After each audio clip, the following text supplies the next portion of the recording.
în profunzimile fiecărei inimi se află dorința de a fi iubit și apreciat. Ne atașăm emoțional de oamenii care ne atrag, de cei pe care îi admirăm și îi respectăm, sperând că vor simți la fel pentru noi. Dar ce se întâmplă când aceste sentimente nu sunt reciproce? Când persoana pe care o iubim sau o admirăm nu ne acordă atenția sau afecțiunea pe care o dorim? În astfel de momente ne simțim vulnerabili, confuzi și poate chiar disperați să obținem atenția dorită. Dar paradoxal, tocmai în aceste momente de aparentă slăbiciune, avem oportunitatea de a ne descoperi adevărata putere. Cum? Prin detașare emoțională. Acest video te va ghida prin complexitatea nevoii de a te detașa emoțional de o persoană pe care o iubești sau o admiri, dar care nu îți oferă atenția pe care o meriți. Vom explora de ce este crucial să îți protejezi sufletul, cum te poate ajuta această detașare să devii mai puternic și mai atrăgător și de ce este inutil și chiar nociv să îți consumi energia emoțională într-o astfel de situație. Pe măsură ce vei urmări, vei descoperi cum detașarea te ajută să îți recapeți echilibrul emoțional, să îți reafirmi valoarea de sine și să trăiești o viață plină de demnitate și respect de sine. Vei învăța să renunți la nevoia de a cerși atenția celor care nu au timp să ți-o ofere și vei înțelege că, paradoxal, adevărata putere vine atunci când îți îndrepți atenția spre tine însuți. Detașarea emoțională este un concept adesea înțeles greșit. Nu înseamnă să devii rece sau insensibil, din contră, este un act de protecție a propriei inimi, un mod prin care refuzi să permiți altora să-ți controleze starea de spirit sau să-ți afecteze valoarea de sine. Imaginați-vă că sufletul vostru este un vas plin de lumină și energie. Fiecare interacțiune emoțională este ca un fir care se leagă de acest vas, extrăgând din el lumină. Când această lumină este alimentată de iubire reciprocă și respect, vasul rămâne plin și luminos. Dar când legătura este unilaterală, când iubirea sau admirația nu sunt reciproce, firul începe să extragă mai mult decât poate fi reîncărcat, lăsând vasul gol și întunecat. Atunci când nu reușim să ne detașăm emoțional de o persoană care nu ne acordă atenția dorită, ne punem în pericol echilibrul și sănătatea emoțională. Începem să ne îndoim de valoarea noastră, să căutăm aprobarea cu disperare și să devenim dependenți de o atenție care nu vine. În astfel de cazuri, consumul emoțional devine un cerc vicios care ne slăbește și ne împiedică să trăim cu adevărat. Cuvintele lui Friedrich Nietzsche ilustrează perfect această idee. Cel ce luptă cu monștrii ar trebui să fie atent ca astfel să nu devină el însuși un monstru. Iar dacă te uiți prea des în abis, abisul se va uita înapoi la tine. Cu alte cuvinte, când ne agățăm de cineva care nu ne oferă atenția pe care o dorim, riscăm să devenim ceea ce nu ne dorim să fim, adică o versiune a noastră nesigură, disperată și în cele din urmă nefericită.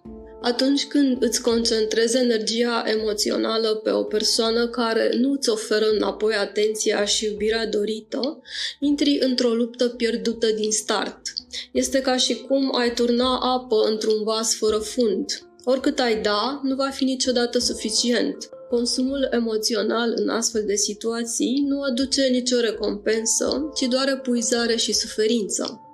Un alt citat celebru, de data aceasta din înțelepciunea veche a lui Buddha, ne amintește că durerea este inevitabilă, dar suferința este opțională. Suferința apare din atașamentul față de ceea ce nu putem avea sau ceea ce nu putem controla. În loc să ne consumăm emoțional în încercarea de a obține atenția cuiva care nu o oferă, este mult mai sănătos să acceptăm realitatea și să ne detașăm.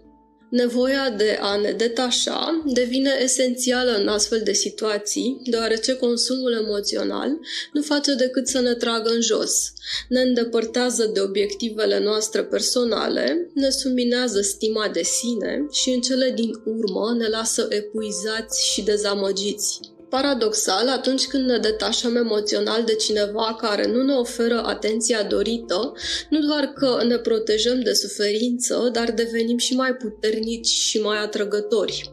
De ce? Pentru că detașarea ne permite să ne concentrăm pe noi înșine, să ne redescoperim valorile, pasiunile și obiectivele. În loc să ne consumăm energia căutând validarea altcuiva, ne concentrăm pe creșterea personală, ceea ce ne face mult mai interesanți și atrăgători. Când nu mai cerșim atenția celor care nu o oferă, emitem un mesaj puternic, anume sunt suficient așa cum sunt. Această încredere în sine, această putere interioară este incredibil de atrăgătoare. Cei din jurul nostru sunt atrași de oamenii care știu ce vor și care nu se tem să fie independenți emoțional. Un alt citat relevant aici este cel al lui Ralph Waldo Emerson. Ce ești tu este vocea ce răsună mai tare decât ceea ce spui. Când ne detașăm emoțional și ne concentrăm pe propria noastră dezvoltare, vocea noastră interioară devine mai puternică. Începem să radiem o forță și o atracție care nu mai depinde de aprobarea sau atenția altora. Echilibrul emoțional este starea în care ne simțim centrați, calmi și în control asupra reacțiilor noastre. Este esențial pentru o viață sănătoasă și împlinită. Detașarea emoțională joacă un rol crucial în menținerea acestui echilibru, deoarece ne permite să ne protejăm de influențele externe care ar putea să ne destabilizeze. Prin detașare, învățăm să nu mai fim la mila sentimentelor sau a comportamentului altora. Ne protejăm de suferință prin acceptarea faptului că nu putem controla sentimentele și acțiunile lor. În schimb, ne concentrăm pe ceea ce putem controla, adică pe propria noastră reacție și atitudine. Un alt citat care subliniază importanța echilibrului emoțional vine de la Marcus Aurelius. Întreabă-te în fiecare moment dacă acest lucru este esențial, apoi acționează în consecință. Detașarea ne ajută să ne păstrăm claritatea mentală și să ne concentrăm pe ceea ce este cu adevărat important în viața noastră. În loc să ne pierdem în emoții și dorințe nerealiste, ne păstrăm echilibrul și acționăm în acord cu valorile noastre. Acum că am înțeles importanța detașării emoționale, să vedem cum putem pune acest concept în practică. Iată câteva strategii simple și eficiente pentru a începe procesul de detașare. Acceptă realitatea. Primul pas în detașare este să accepti situația așa cum este. Înțelege că nu poți controla cum simte sau cum acționează cealaltă persoană. Acceptarea realității te va ajuta să renunți la așteptările nerealiste și să îți concentrezi energia pe ceea ce poți controla, adică pe propria ta viață. Amintește-ți că valoarea ta nu depinde de atenția sau iubirea cuiva. Fă o listă cu calitățile și realizările tale și recitește-o ori de câte ori simți că îți pierzi încrederea în tine. Această practică te va ajuta să îți reafirmi valoarea și să nu te mai agăți de aprobarea altora. Concentrează-te pe creșterea personală. Detașarea nu înseamnă să te retragi complet din viață, ci să îți schimbi focalizarea. În loc să îți consumi energia emoțională pe cineva care nu îți oferă atenția dorită, concentrează-te pe dezvoltarea ta personală.